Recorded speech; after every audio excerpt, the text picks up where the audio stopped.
Hey guys, Limitless coming at you with today a Final Fantasy 15 video, and this is going to be technically the first boss of the game. It is at the end of chapter 2. If you guys follow the main story missions, which in your quest menu they pop up as red, your side quests are yellow and a couple of the other ones are blue. The red ones is going to be your main mission. So this comes at the end of chapter 2. It should be a recommended level, I think, of 8 or 10, so it's pretty low in there. I came into this boss battle at level 17 or 18, I believe. If you guys start doing all the side quests before you even get to this point that you possibly can, it'll make this battle significantly easier. Now going into it, it's going to be a magic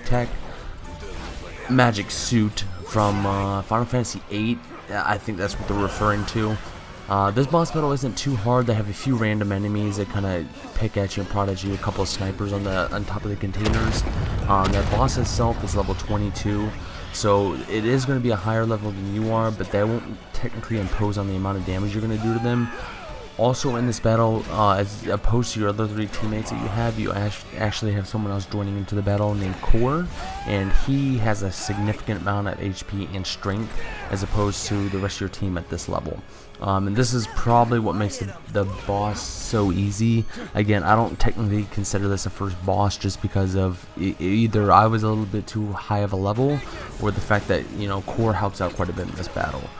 So once you start, you want to go in there and just pick off all these side enemies with doing your warp attack and just going on to top of the containers and killing the snipers.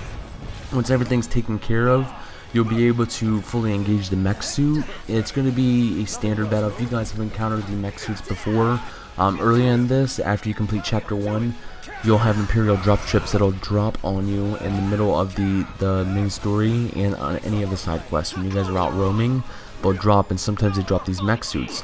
And this is technically the same thing. It's going to have 2 attack points, its legs.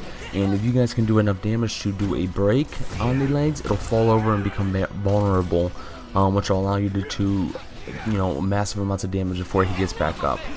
From this angle and this boss battle that I did, he didn't really do too much damage. The only thing I was concerned about is his far range attacks. When I was running around attacking the other smaller enemies, he would fire off rockets, and he'd also do a Thundara attack, which does a lot of damage.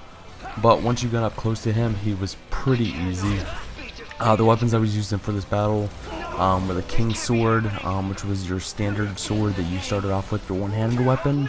My two-handed weapon was the Masamune, which was a pre-order bonus, and that one was a strong one. That's what I was technically using to break down his legs, and then switching up back to my King's Sword. You also have your option of your King's Weapon, which is part of the main quest line that you can get, and that'll do damage, but at the same time it also takes away HP, so I wanted to refrain from using that. And then my secondary weapon was the King's Spear, I believe it was, and I didn't really use that into this battle. So this boss battle is done quick and easy like that. You just go back and forth, warp driving its legs until you break him down, and then you finish out the rest of his HP. So that's it for this video. If you guys like the video and you guys want to see more of the boss battles, please like and subscribe. I will be back with the next boss as soon as I encounter him, and I'll show you guys how to beat him. Alright, thanks for watching. Bye.